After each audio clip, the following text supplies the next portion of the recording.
ประเดะธรรมดาก็เซอร์ได้ปืนก็เซอร์ปิ้งปลาได้6 โต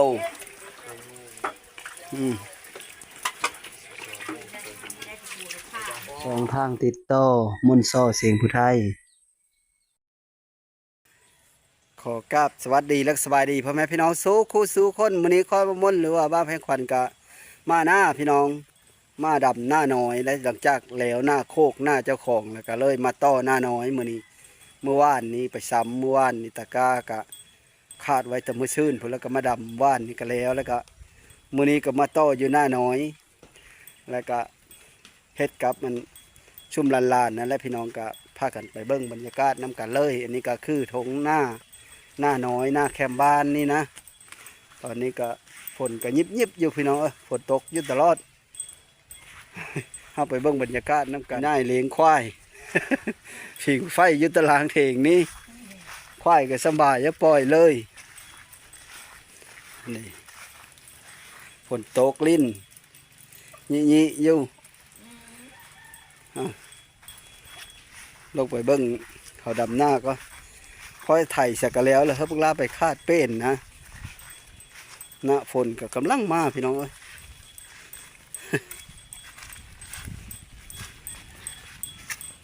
เราควายเราเลี้ยงควาย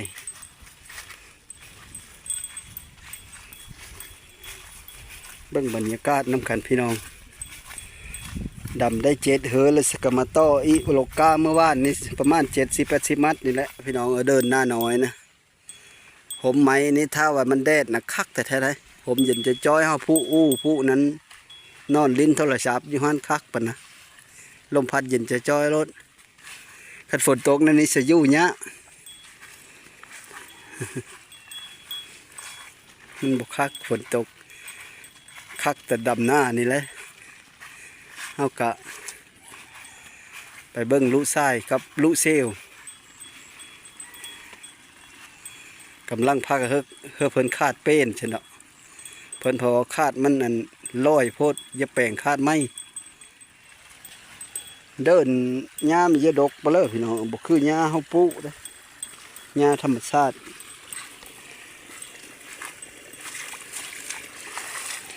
ช่องเซลแปลงพี่ละวะ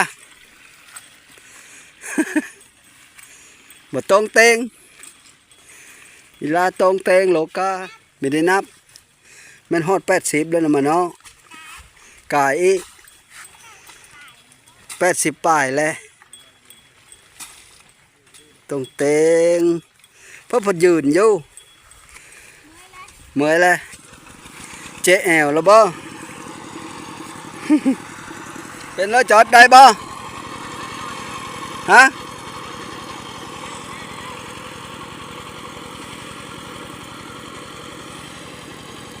สุปับnhảy sờ sơ hú lơ nhập đừng lông mai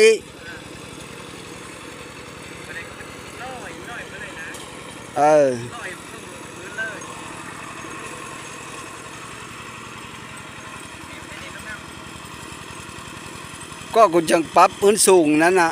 จังปั๊บร้อยนั่นน่ะมันอันนั้นจอดมัน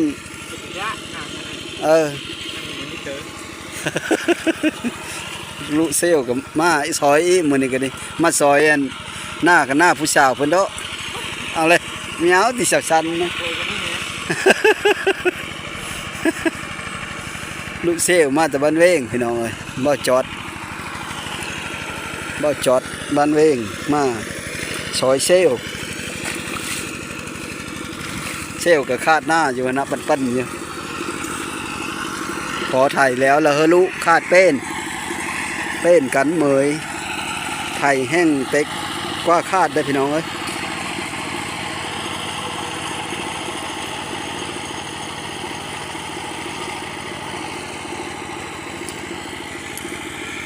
หลังจากบังลาคาดแล้วจังเอาปุ๋ยมาว่านน้ำหลังบังลาคาดได้สักก้อน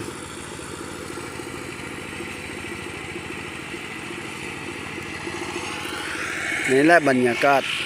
ทงหน้าหน่อยหลังจากโลกาได้เวลาขาดแล้วนี่ก็พากันลงดำคือปุ๊บเชอ เลยตอนนี้ก็กำลังพากันโลการอเวลาถ้าเฮอไอหลีคาดแล้วก็พากันลงดำเวลาตรงเตงแล้วจังมันละเตง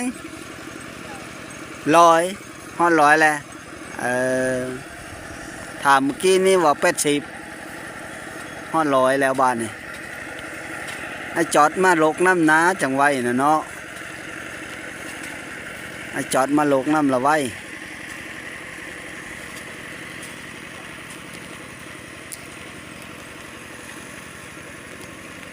ให้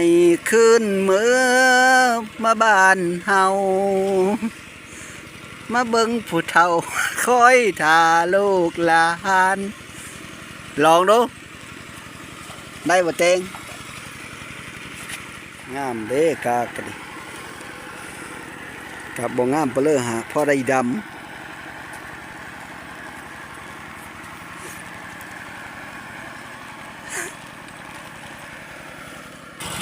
อันนี้กำลังคาด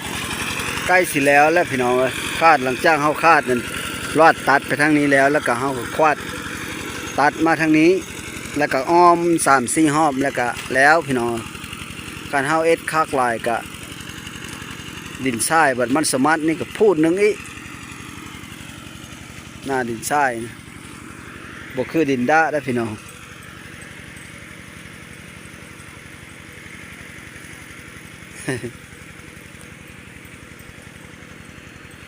นะตอนนี้ก็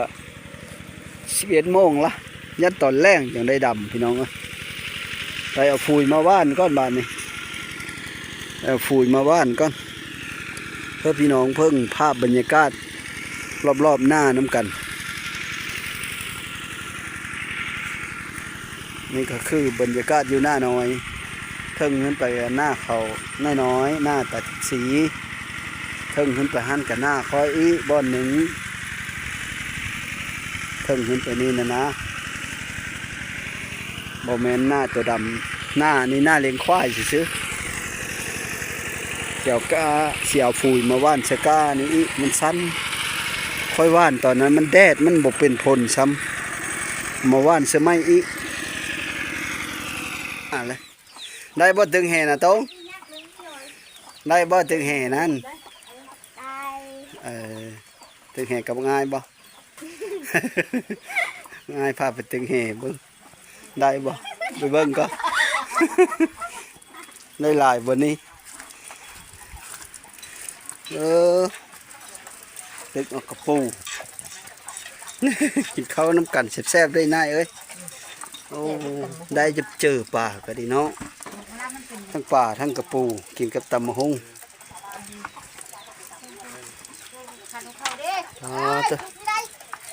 ตำแซ่บๆเด้อไม่ตรงผักกับครบเอามึงลากคือมีผู้ชะอูมึงนะมันกีดพอ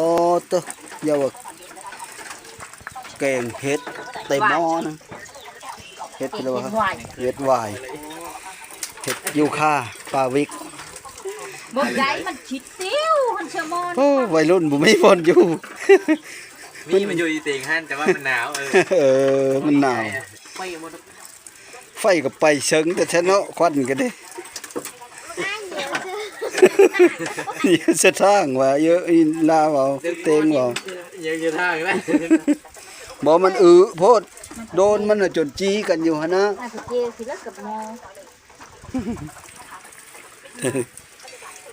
หน้าปูดังไม่เห็นว่าใครนั่งฮั่นไปทีนี้นะแกะก็เนาะแกะแล้วก็นี่ขอกันทานอ้อแล้วก็เขาห้องไม้ไปเลยป่านฝนก็ตกมันมือมันนี่นะนี่อยู่ตลอดช้ำเดือน9 เดือน 10เลยควายเล่าก็งามใช่ไหมมีแต่ตัวงามควายเราเนี่ยคะแนนได้น้ำเชดดำตั้งแต่ตอนนั้นพุ่นเสิร์งามเหมือนละเขากันดิ เซ็กดีกว่า นี่ปะตอนนั้นปากกาผมมีเยอะใช่พอตัวกระปุนมาซะอีนี่นะ จอดเอามาตุ้ม โอ้โห กระปุนบ่จอดมาแต่บันเวงอีผัด มักเส้นน้อยแล้วก็ ผัดกระปุนโลอี ใหญ่กลางน้อยแบบเส้นร้อนนี่เลยน้อยกะ อืม แบบ เส้นคำนี้เริ่มพอดีนะ ใหญ่ไปดิ อืม เกินไปแบบใหญ่ก็ใหญ่ ตัวนี้กระปุนโลอยู่หลุมกระปุนมัดนะนะ ไม่เป็นทุกคนเลยอันนี้พัด กระปุนห้องงาน นี่ได้หูใหญ่นะหลายมันนายอเส้นใหญ่นะเส้นใหญ่โอ้ เส้นคำนี้เริ่มพอดี ขั้นไปส่งบรรณย้อนเราเส้นใหญ่บ่ โอ้มักบ่คือกันเนาะ อะไรก็มักไม่คือเดียวจะได้คุณแต่สร้างแล้วจะได้เส้นน้อยเส้นใหญ่ อืม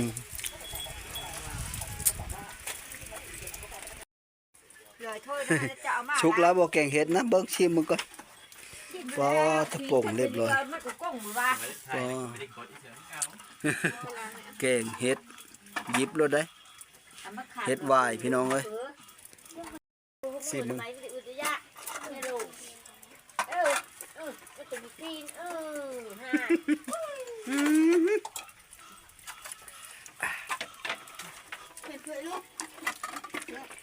อาลัมอาลัม ไม่ได้ขมบ่ อาลัมอาลัมอาลัมอาลัม ประเด็นฝืนมือเชื่อประเด็นธรรมดาประเด็นธรรมดาเซอร์ประเด็นฝืนก็เซอร์ ปิ้งปลาได้6 โต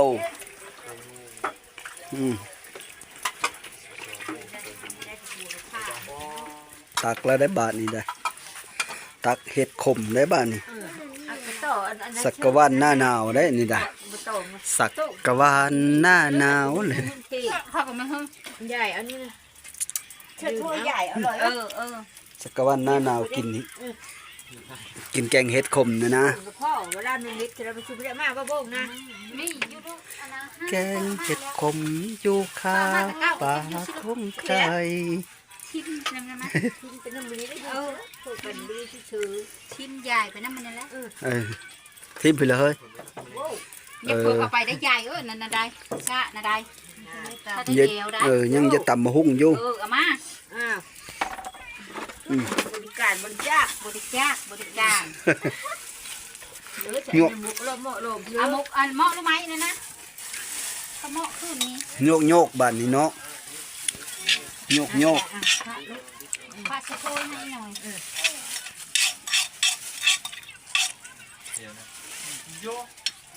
กระปุนเฉยๆชุดนี้กระปุนกับบอกเส้นน้ำมันนี้เลยเท่งนั่นละมึงง่ายขึ้นอยู่บ่ได้ใกล้ขึ้นนอนเชื่อหลายคนไม่ได้อยู่พี่น้องก็เลยพากันอยู่จะหลังนี่เขาไม่ข่าวค่ะเขาอยู่จะหลังนี่เปลี่ยนเลยแค่ขมงดเชื่อจะไม่ใช่เครื่องเทปหรือว่าอันมาอนามัยสิบ่มาอื่นนี่เห็นอนามัยถึงใกล้เนาะอนามัยคือเก่าแล้วมันในห้องนอนอยู่ใกล้จะดิมันมีโคนี่ข้าวมันมีเฮาโคโอ้ยน้ำน้อยเพราะอะไรไม่น้อย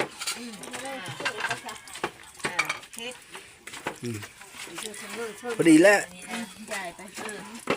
พอจะเป็นแต่แซ่บแล้วได้เฮ้ยเป็นแต่แซ่บแล้วตำหุ่งพอจะขืนเฉลย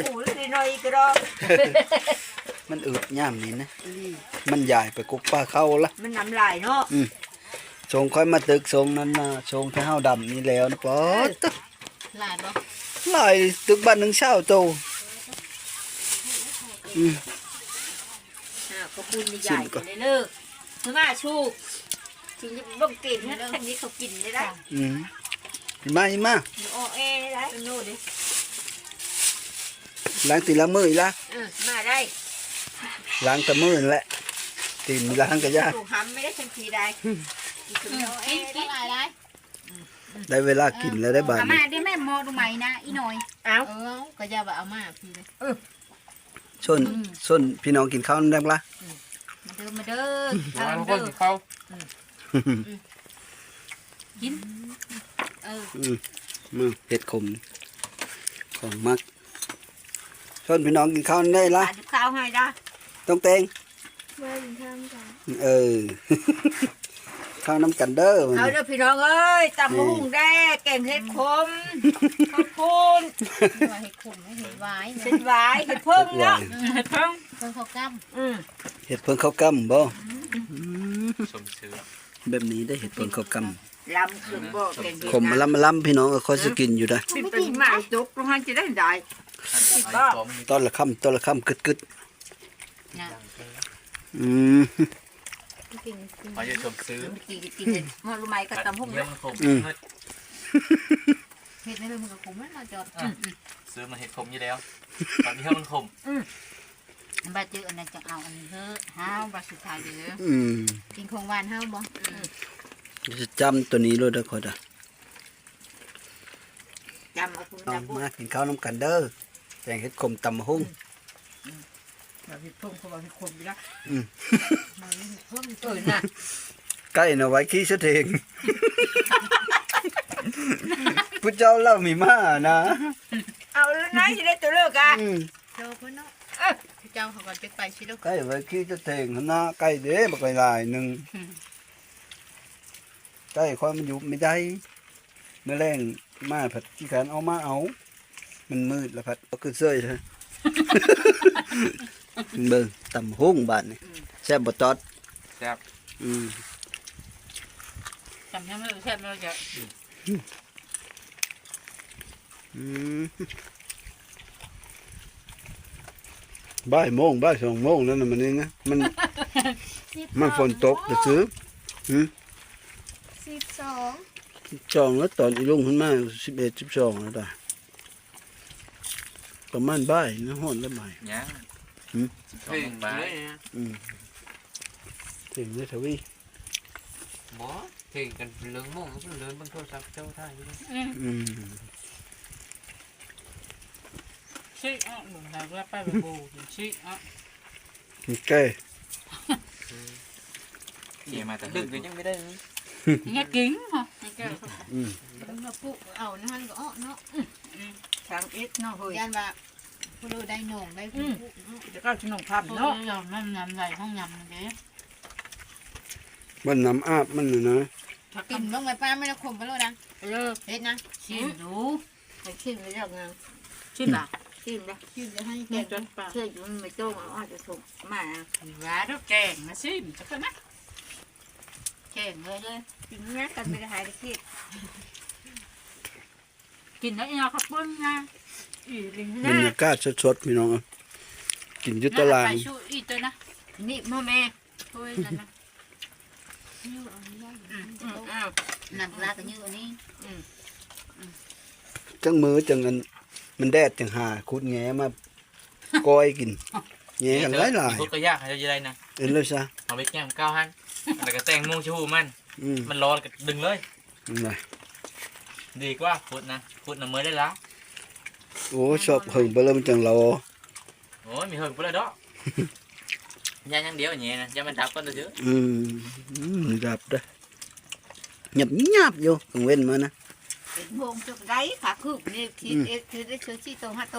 อืม เป็นมันดิบ กิน มา กับ แล้ว ตำห้องนะ กินแล้วนะ ถ้านะถ้านะย่างอย่างเดียวย่างจะของหน้าพอแล้วพอแล้ว อืม ดับได้แบบย่างอย่างนั้นแล้ว เอาเม็ดด้อยบ่ เอาจำพกกิน5-6ตัวก็ จากมันไม่เลยดำตะกะยาว่า เฮ็ดเพื่อผัวชิวแน่ มันมีร้อนนี่แหละฝนตกนี่แดดยังพอคืออยู่ดอก คนโตมีออกบ่ บ่เด้อ มันก็อัดคักมันเฮ้ย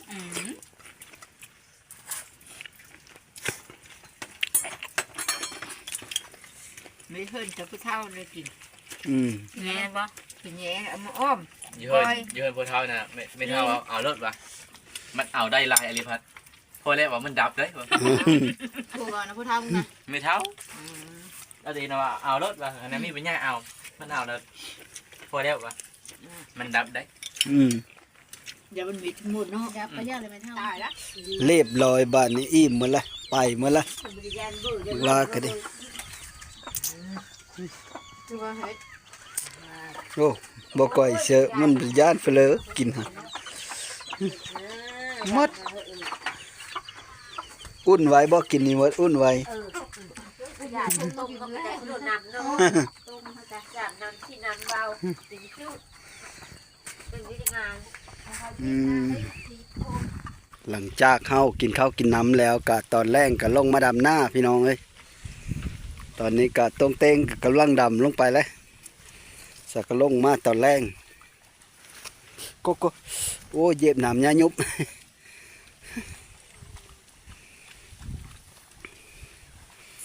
ผู้บ่าววันเวงดำหน้าไว้ได้เนาะ ว่าวันเวง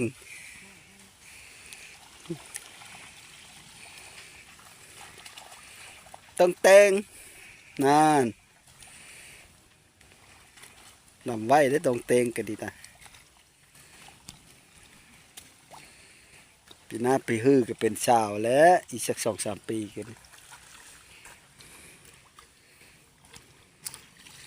ง่ายหลีเหอหน้าเหอนี่ก็ดีแม่นหมดเป็น100พุ่นมานี่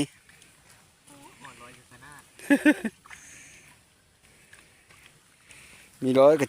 70-80แล้วนี่แหละ จากนี้จะ60-70เชื่อ เท่าไหร่ซะ หน้าเขาก็เนี่ยว่าได้3-4ได้400-500พุ่นจัง ฮะ แล้วคนเศร้าบุญ เช้าแล้วบุละ ต้องมาโซ่ บ่เลยอีพอบ่เลิงเงินมัดเข้านัดมัดกาน่ะได้ ไปหดโรยหรือว่า 100 มัดนี่นะ100 มัดเข้า100 มัดกาน่ะ คือว่าร้อยเป่า 100 เป่าเพื่อเข้าหมดทงนี่ก็ได้100 เป่า เราเดียวที่พ่อเลยเฮือนี้ก็ใหญ่อยู่เฮือนี้ก็ดีแต่ว่าดอนนี้น่ะมันจะเป็นหนองดำบ่ได้พี่น้องมีแต่ดำได้อ้อมๆแถวนั้นแหละนี่เพิ่นเอิ้นผายกกกะแตนั่นแหละบรรยากาศรอบๆว่าแล้วก็ลงดำก้อนคักก็ดิพี่น้องลงดำน้ำดูลานก็ไหวพอแล้วพี่น้องเอ้ยดำไปแล้วก็ท่าที่เสื้อกับตรงเตงกับซอดปะปิ๊บตอนนี้ก็ใกล้สีแล้วนะพุ่นละห้อมไปทั้งพุ่นละ พอดีตะเว้นกะบ่เห็นตะเว้นมันมือเลยพี่น้องเอ้ยเคยจะขำละ4-5 โมงละหำไปอีกแล้วอยู่เด้อแต่นี้ไปหาขำแล้วอยู่เด้อพี่น้องดอนดำก็ดีนั่นแล้วลูเซลนอนพี่บ่มนินนะนอนพี่เพิ่มยานปิงนะตรง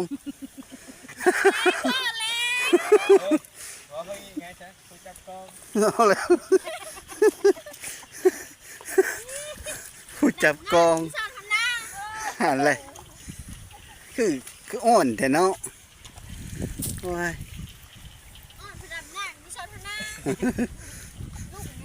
อะไรเอาแล้วขายหน้ากูแม่ ลงได้ปะด้วยมียอดเลยสอดพอแห้งแล้วจะได้ขึ้นมาจับกองกันดิ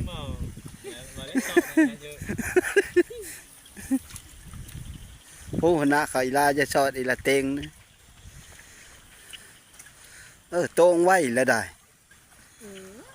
พัฒนาฝีมือแล้ว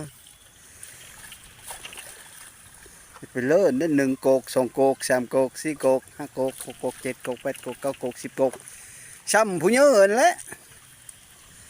มันพัฒนาแล้วนับคักนี่ บัดแล้วตอนนั้นมันเอา2-3 กกนึงก็มีท่านมุงเดี๋ยวนี้น่ะ10 กกแล้วนะมันก็ไหวปะโท ตรงเอ้ยเมื่ออื่นก็ดำเฮอลุบลงไปห้านพี่น้องดำเฮอลุมลงไปห้านแล้วก็ดำเฮอลุมลงไปห้านก็ไปดำเฮอนั้นก็สิแล้วบาทนี่ก็จังมาดำเฮอผายใหญ่นี้ดำเฮอนี้หมดเท่านี้แหละใหญ่นะกะห้านกะซุ่มตะกาอันนี้ปอกแป๊กขึ้นไปก็ไม่ได้หลายเฮอเปลือยได้เนาะอยู่ลุม3 4 5 6 7 8ยัง8เหอ9เหอนี่นะอยู่หลุมหันอี2เหอพอดียัง10เหอยังหน้า10เหอพอดีแล้วแม่นบ่โตเย้บ้านละแล้วผมมาแล้วอยู่นี่เนาะโอ้ยโตงเลย เล็งเล็งเอ็ดเสียใส่ไว้มึงดูใส่ไว้มึงดูตรงอ๋อทีมมันเพื่อนเลยนะใส่ไว้ยังมันโงยบ่หน้ามึงเตงใส่ไว้ไปพุ่นเลยเจ้าขนาดตัวนี้โหดุยมานี่บัดสิแล้วมาแล้วอยู่นี่พี่น้องเอ้ยดำมาฮับกันอยู่นี่จักมัดกาด้วยตาลกไปลายยังเหลือน้อยหนึ่งสำเร็จพอดีเหอหนึ่งได้เหอหนึ่งมื้อนี้สำเร็จไปพอดีรอบไปแล้วมาแต่ดาวหยางกายมานี่พอเอาเห็ดละโงกเสียอยู่ฮั่น กาที่เฮาก็งามอยู่ดอกซ้ำนี้แหละดำไปดำมากคำพอดีพี่น้องเอ้ยมาเฮานี้ก็สุดท้ายก็ขอขอบใจน้ำพ่อแม่พี่น้องเด้อที่เฮามาติดตามรับชมก็ขอยินดีก็ขอเฮอ ขอโชคเฮอหมานเฮอลำเฮอโรยสุขุสุคนที่เฮามาติดตามรับชมก็ขอขอบใจหลายๆเด้อสบายดีได้โตดำหน้าอยู่ สบายดีการอะไรการดำหน้านี่แหละพี่น้องคือจะไปหาเฮ็ดคลิปหน้าอื่นกันดิ ดำไปดำมากคำพอดีพี่น้องเอ้ยมาเฮานี้ก็สุดท้ายก็ขอขอบใจน้ำพ่อแม่พี่น้องเด้อที่เฮามาติดตามรับชมก็ขอยินดีก็ขอเฮอ ขอโชคเฮอหมานเฮอลำเฮอโรยสุขุสุคนที่เฮามาติดตามรับชมก็ขอขอบใจหลายๆเด้อสบายดีได้โตดำหน้าอยู่ สบายดีการอะไรการดำหน้านี่แหละพี่น้องคือจะไปหาเฮ็ดคลิปหน้าอื่นกันดิ